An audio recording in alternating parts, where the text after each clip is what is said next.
Hi, I'm Jamie Hale. I'm a white person with dark red hair and a kind of gingerish beard in their early mid-30s. I'm wearing a black roll neck jumper and a kind of red and green paisley silk scarf, which used to belong to my stepnan and definitely has that energy. Um, the background behind me is sort of blurred white and wood with my headrest behind my head. Welcome to the Disabled Poets Prize Awards 2025, and thank you so much for being here. This is the third year of the prize, which was founded by myself, Jamie Hale, with Spread the Word, CRIPtic and Verve Poetry Press. And we would also like to extend our thanks to the Authors Licensing and Collecting Society for supporting the prize this year, as well as everyone who has donated, and to the continued support of the Literary Consultancy and the Arvon Foundation, both of whom have donated prizes, which I'll talk more about in a moment. We founded the prize to tackle the underrepresentation of disabled people amongst published poets.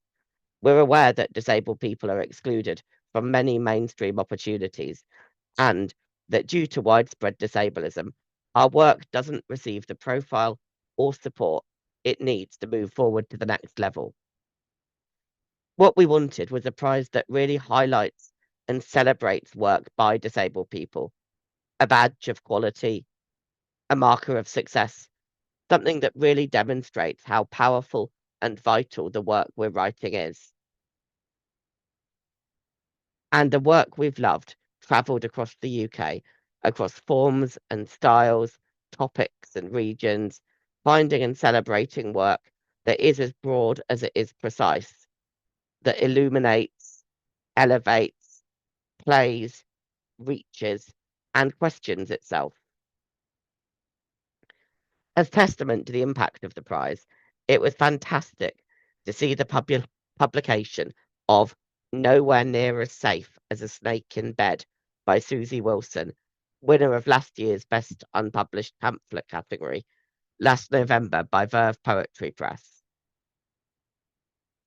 And this year, the 2025 prize had two strands: Best Single Poem, judged by myself and Polly Atkin, and Best Unpublished Pamphlet, judged by myself and Khairani Barokka.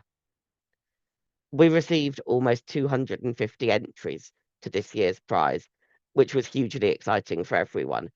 And the work we read was fantastic. A spread of themes and images that drew from our shared experiences as disabled people, but reached out into a diversity of possible worlds, possible beings, narratives, and explorations, whether they touched explicitly on disability or whether it was the thread that runs through what makes us the poets we are. And the readings that we're lucky enough to have today hold what really felt like the future of poetry within them. The work was exceptional, deft, intricate poetry, issuing from our perspective and reaching out. And I am very excited to move on to the announcement for the best single poem. And in this prize, we're looking for the best single unpublished poem by a deaf or disabled writer. We longlisted 12 and ultimately shortlisted 7 rather than 6 of these because it was such a difficult set of decisions. The shortlisted poets will all receive free membership to the literary consultancies, being a writer community platform, and an online professional development session with CRIPtic and Spread the Word. 4 of the 7 shortlisted poems were highly commended, and these have been awarded a £50 prize. These 4 poems and poets, which should have been 3, but as I said, the decision was just impossible, were, and this is in no particular order: Kushi Bajaj, my school has 4.4 stars on Google Maps. Husna Memon, My Father Has Three Tongues, Alex Metham, The Blue Hour, and Erinma Ochu, How to Read the Atmosphere. And these were four very different poems. The multi-layered, my school has 4.4 stars on Google Maps, steadily reveals itself, writing and rewriting into brackets and layers, whilst my Father Has Three Tongues constantly and rigorously navigates through a gorgeously formed reconstruction of itself and its world. The Blue Hour is disconcertingly concrete in a colour-soaked reality, somehow both anchored and abstract. And How to Read the Atmosphere holds a beautiful simplicity that allows every detail to feel refreshing. They were such a privilege to read and such a privilege to talk about. But before we make the announcement of the winner of the best single poem category and hear readings from the fantastic three placed poets, I'd like to introduce my fellow judge, Polly Atkin.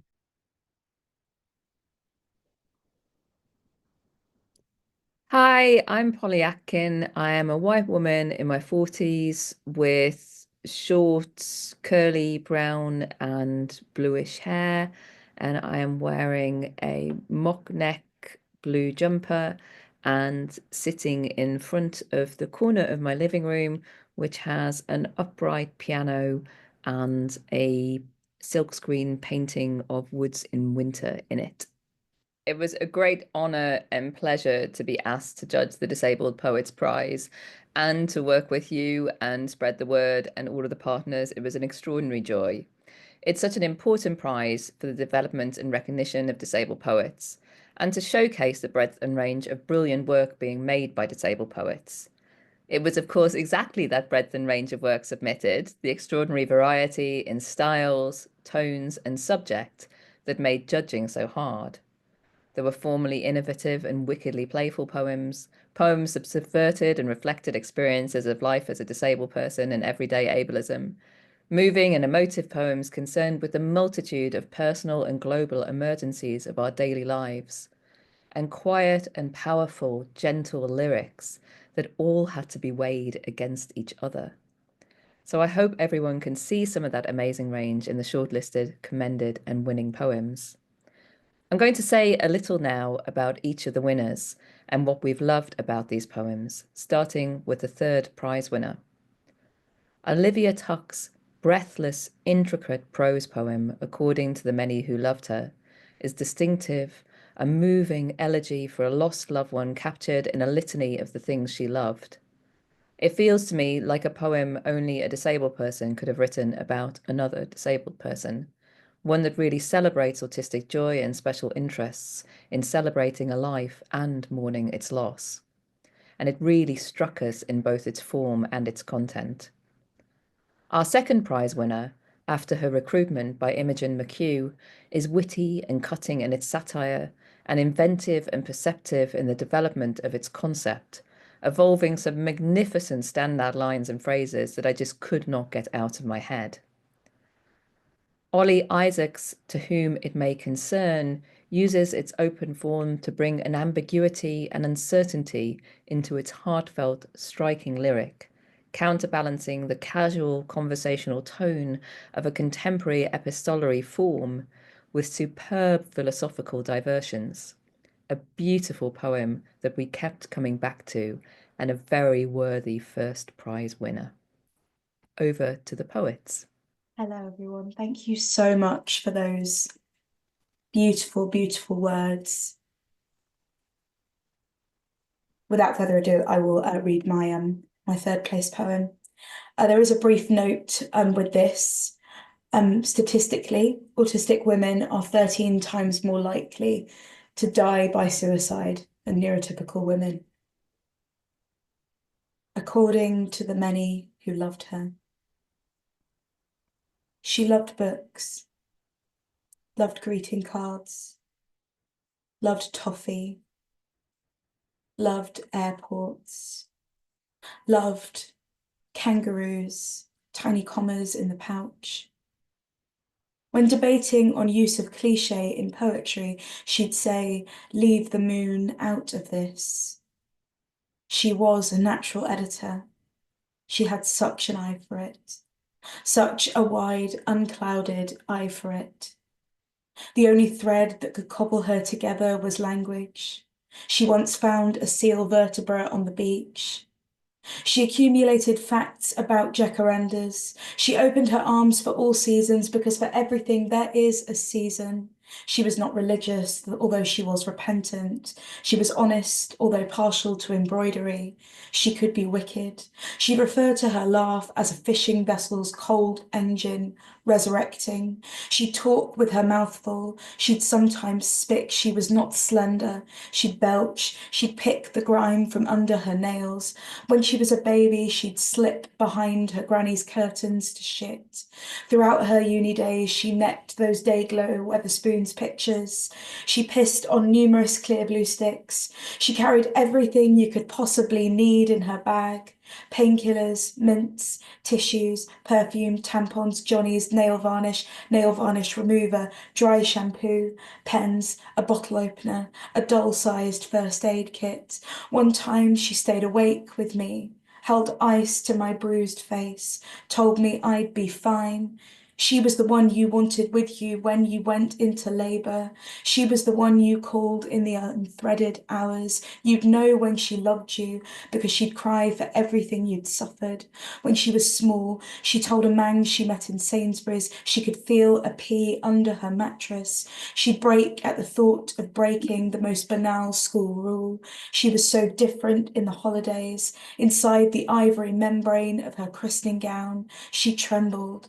She was born furled. She rarely moved in the womb. Yes, she was the princess, our princess. Her smile was the moon in the old Disney cartoon of Alice, the moon before it becomes the Cheshire Cat's mouth. She was bright, like Venus's little mirror.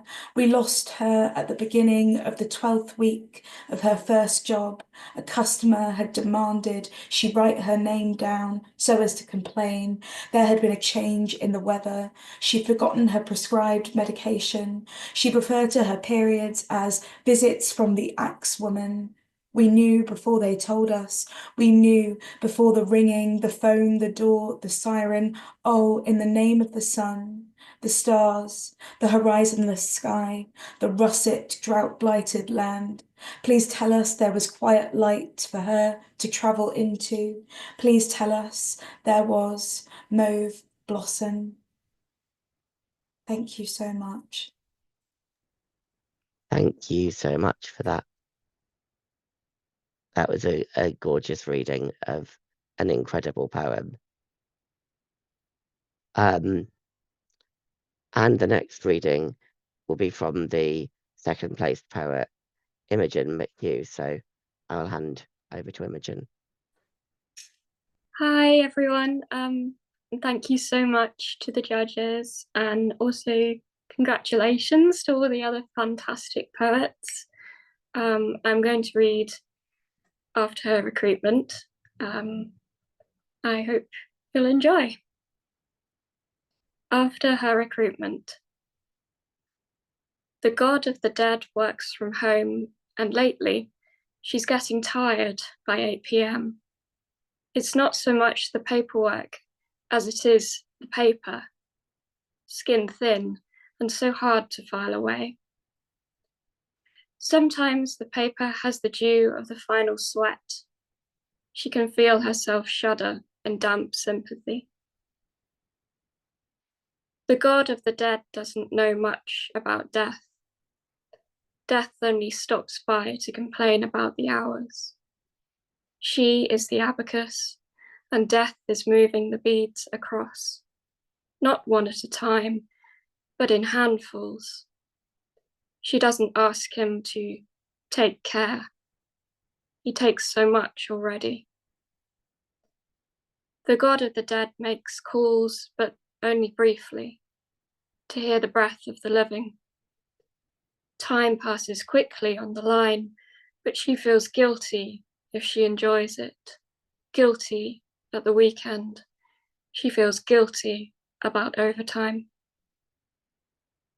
The god of the dead doesn't see family anymore, and they've stopped trying to stop by. How can you reach someone who has carefully curated each brick of the wall around themselves? How can you tear down the only thing they have made for themselves? The god of the dead doesn't cry, and why waste what you haven't got? She never cried for anyone, and she can't start now. Thank you so much. Thank you so much, Imogen. It was so wonderful to hear that fantastic poem, as with hearing Olivia's as well. So next we're going to hear from our first prize winner, Ollie Isaac, with To Whom It May Concern. Over to you, Ollie. Thank you, Polly. Yeah, thank you to Polly and Jamie for the amazing words. And thank you to Olivia and Imogen for those readings, and also for yeah, huge congrats to all the shortlisted poets as well. So this poem is To Whom It May Concern. Apologies for my belated response, but I hope this finds you. The templates I use in emails are spilling into real-life conversations. It's easier sometimes than stumbling over words. Please confirm or respond or let me know. My Google Calendar informs me that tomorrow is the first time you will have doubts. Do I RSVP or... Just a friendly reminder that the heart on average weighs 300 grams, that coffee can supplement a sense of purpose, that Charon's oval is perched on the ledge of my throat. I'm worried I'm coming across too formal. I mean, I look forward to and appreciate this opportunity. Don't hesitate if the telephone wires tangled between us stretch and fray and lose their definition, unspoken words preserved next to sidewalk gum. To be honest, or to be fair, or to be looking for a night that ends with a promise that things will start again on the first bus home. I look at you and please come before the offer runs out. Brands are always first to wish me happy birthday.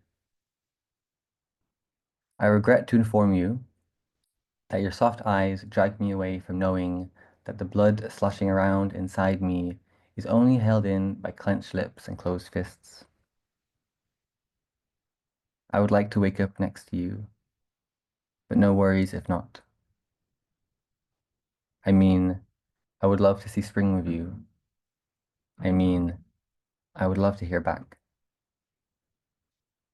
I have a recycling bin that I keep trying to empty, but it always tells me everything is in use, that everything is always in use.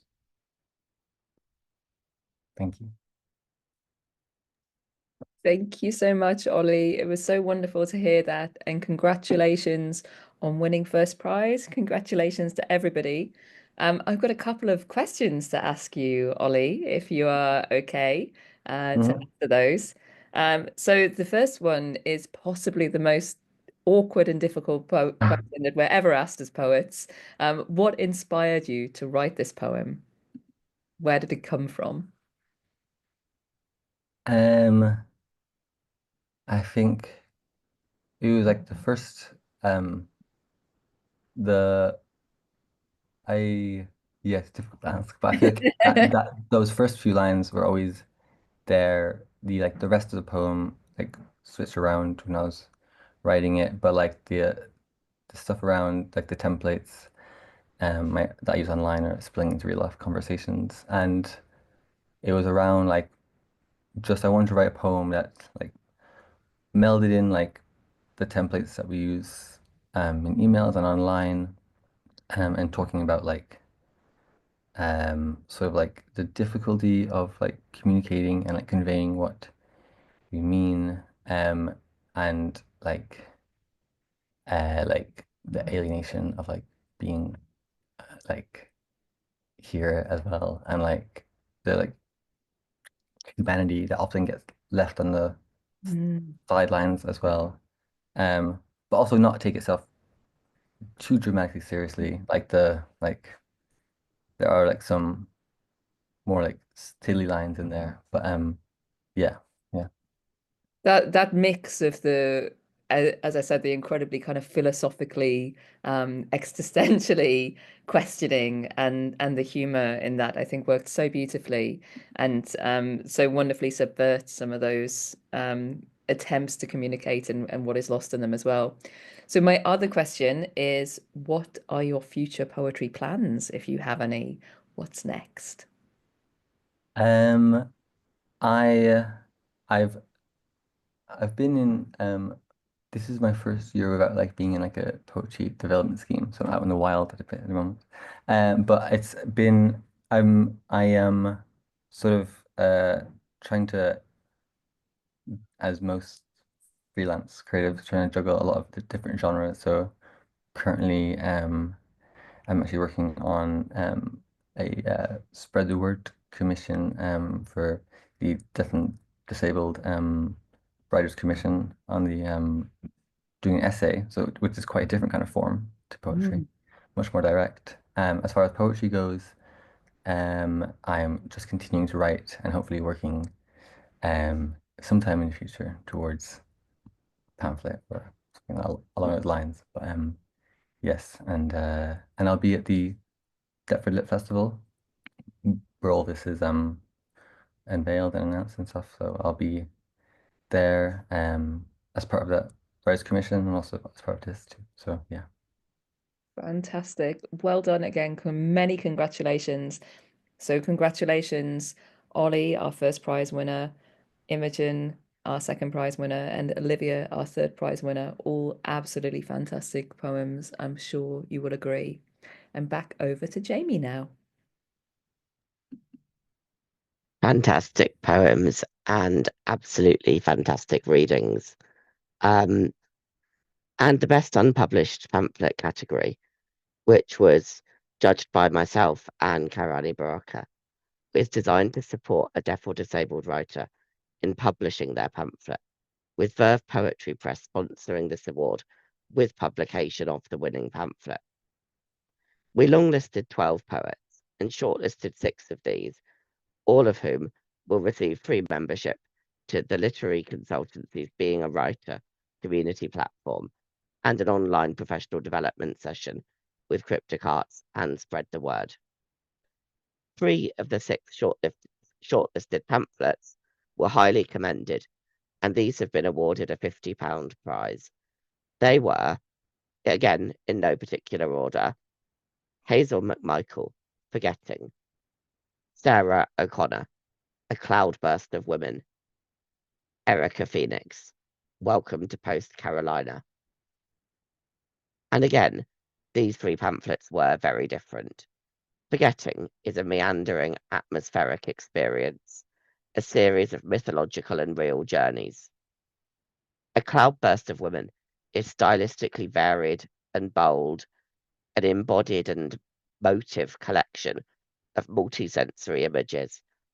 And Welcome to Post Carolina draws broadly on form and tradition, holding the edge of a magical realism that allows for a somehow grounded and raw view of the earth.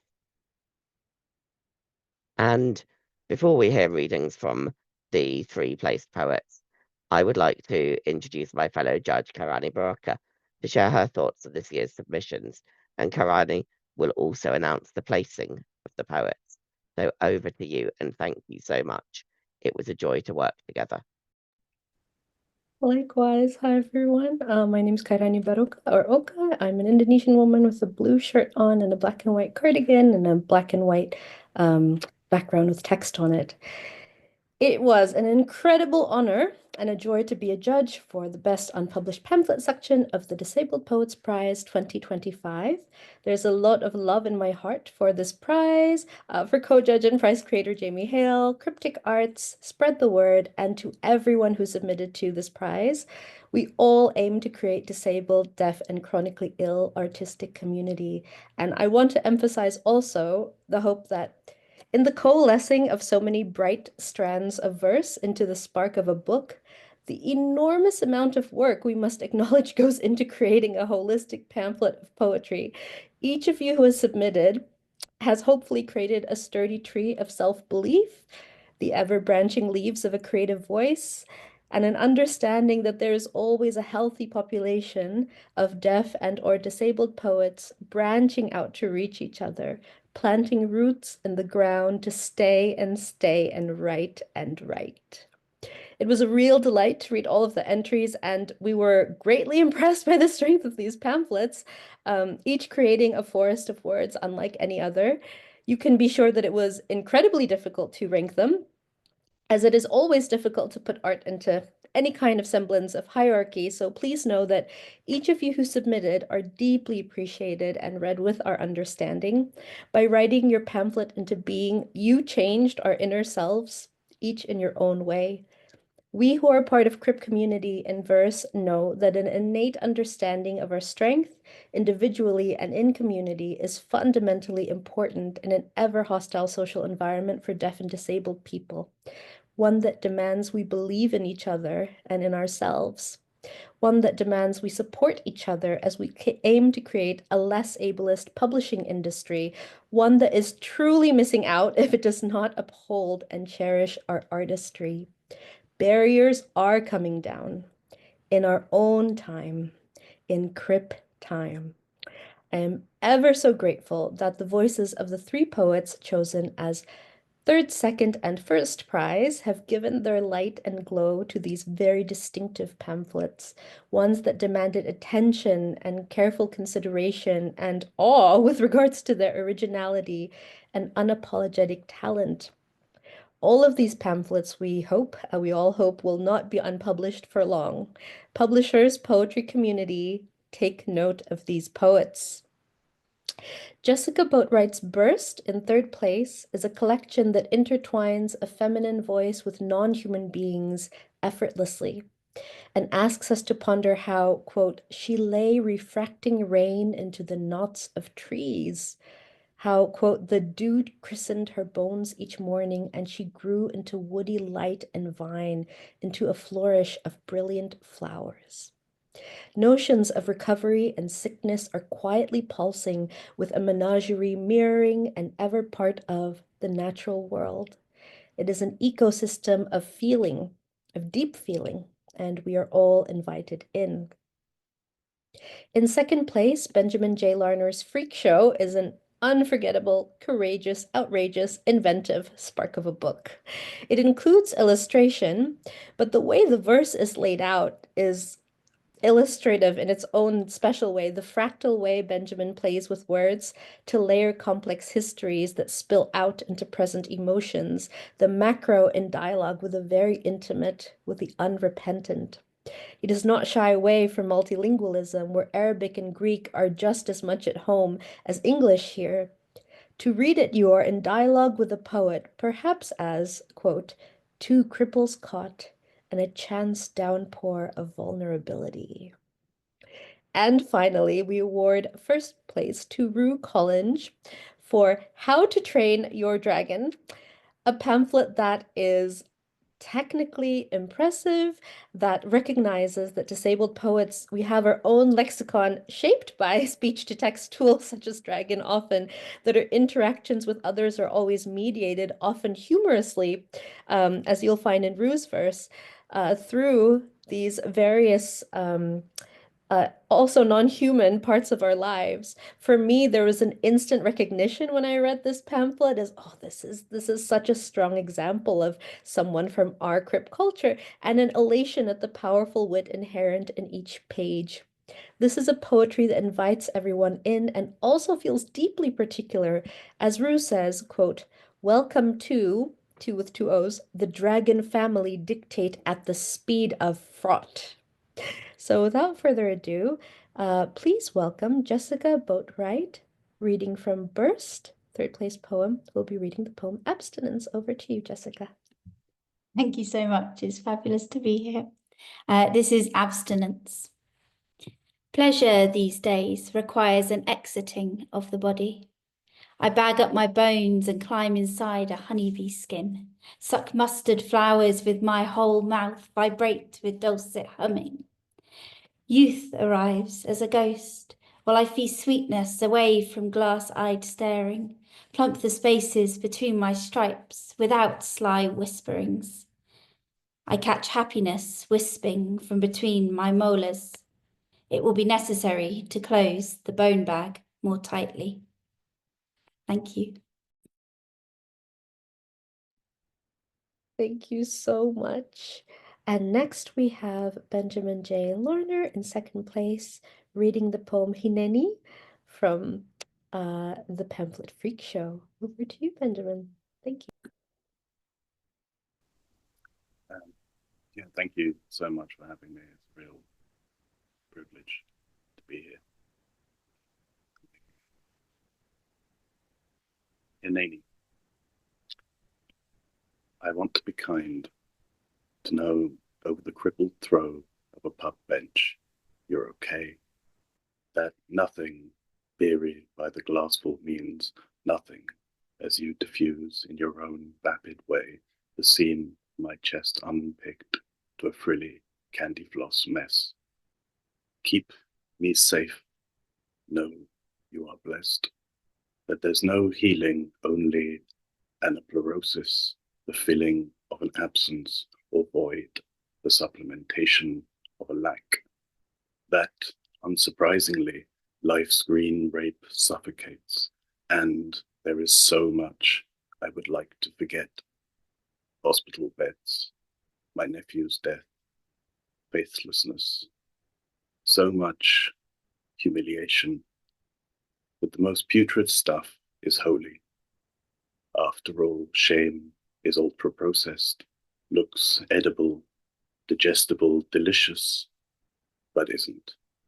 So spit me out like bubble gum. In the plague pit of a kiss, I know myself.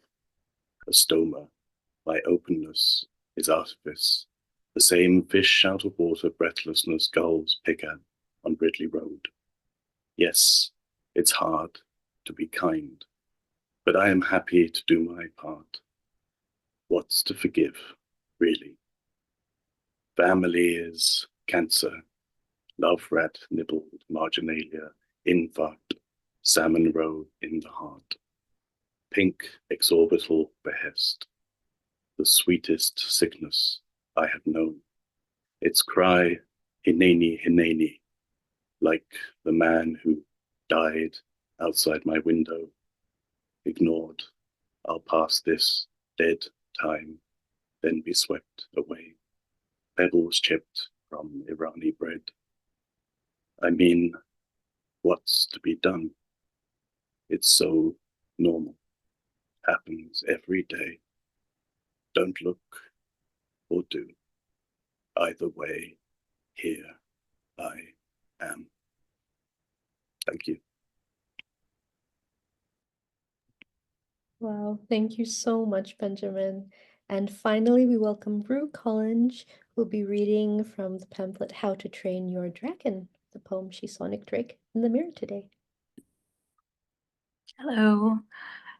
Such a pleasure to be here today. Thank you so much to the judges, Khairani, Barokka and Jamie Hale for choosing my pamphlet. And it's been such a dream to be able to hear everyone's work today. Yeah, without further ado, she saw Nick Drake in the mirror today. Is it something about her chin? Not the little hairs that keep sprouting there, not an 8 o'clock shadow of hair. No, it's the yawn in the eyes staring back at her. She's no stranger to the black-eyed dog. He lounges in her living room, shadows her to the bedroom, mouths on her ankles while she boots up the laptop for work. His breath huffs hot on her feet. She pushes him away. He's a heavy boy. On days where he's stuck to her like Velcro, she cracks open her brain and prods the yolk, wondering. Other people, she is certain, have black-eyed cats, which come and go as they please, ease their way onto your lap when they're ready for a stroke. Hers squeezes into the stupid spaces. The one's too narrow for even a head, lays that lead-like lug of his in the crease of her neck, wants to be a part of everything until she's not a part of anything. And he speaks for her.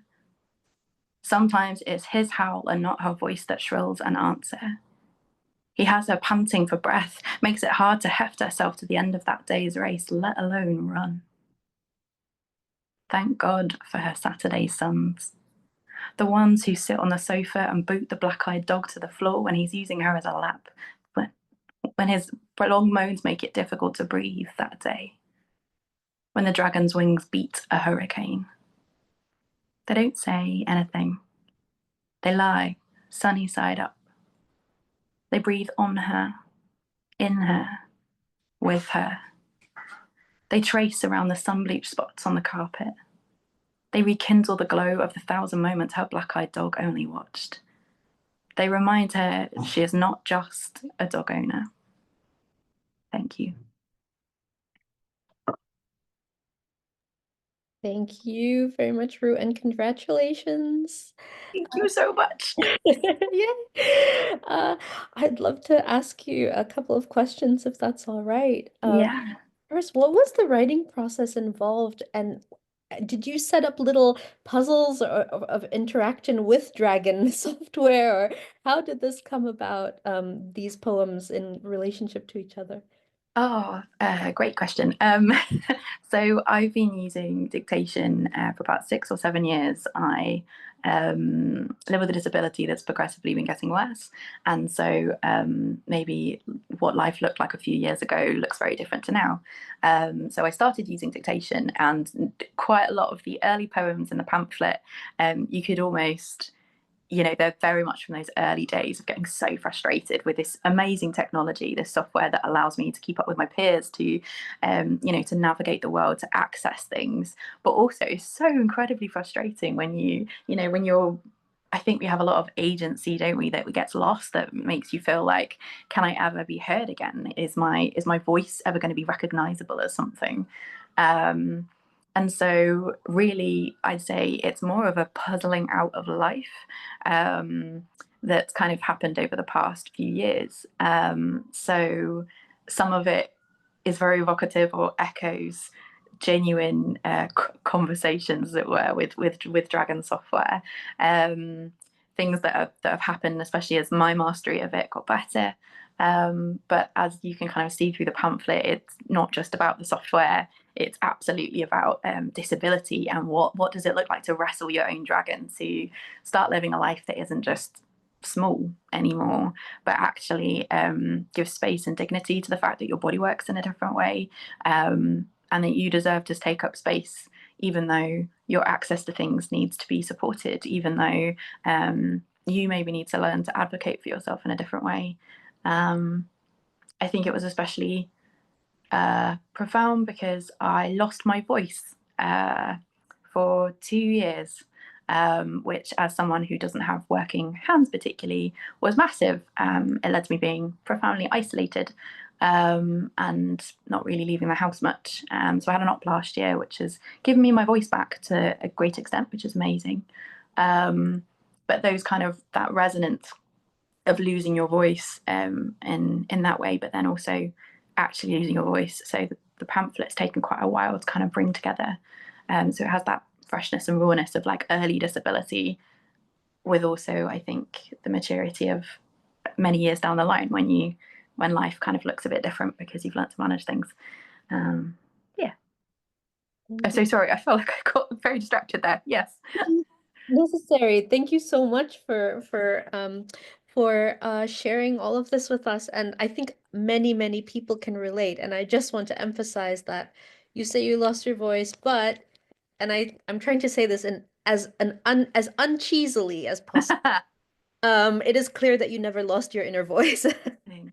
And never lost your true voice, and that it's all culminated in this pamphlet. And I hope you're very proud of yourself.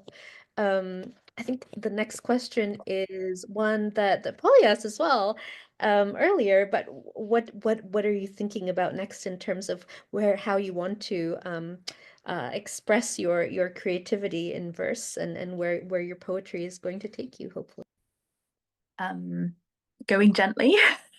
I think probably I've been starting to take on more projects and more things again, which has been massive, in the past few months. So, but it's slowly and gently. I kind of almost can't quite believe that I can do things kind of consistently and sustainably a little bit more. So, really excited that I'm getting to write again. And that, so probably a whole bunch more writing. A lot of my work is kind of creative facilitation and helping other people find their voice. So it's kind of wonderful to get to play with mine again. That's pretty amazing. Absolutely brilliant. Thank you so much, Rue, and congratulations again. Thank you. Congratulations to everyone. Congratulations indeed. And thank you for those wonderful readings as well. Jessica, Benjamin, Rue. It's always a different experience encountering a poem on the page and encountering it in the ear. And I feel there's a lot left to think about with this. And I like being left to think. An enormous thanks have to go to Khairani and to Polly, who were fabulous judges, excellent critics, and who spoke so beautifully about the poems today. To all of our partners, but especially to Spread the Word, without whom this really wouldn't exist, because it's them that have put in the work, put in the time, put in the commitment. And from the first moment I worked with Spread the Word back in, I think, 2017 or 2018 with the London Writers' Awards, their commitment to disabled writers has been unparalleled when I think of every other organisation I come into contact with. And it is a privilege to still be working with them this much later. But of course, the greatest thanks actually have to go to all of the poets who entered, and especially those you've heard from today.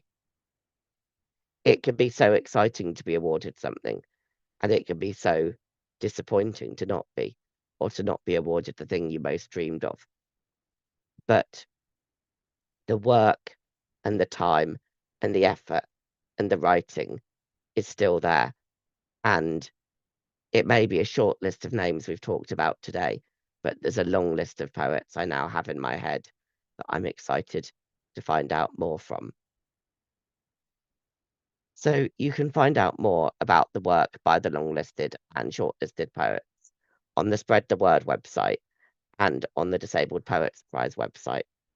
But I'm actually going to end this with a plea. We've seen what a difference this prize makes to poets.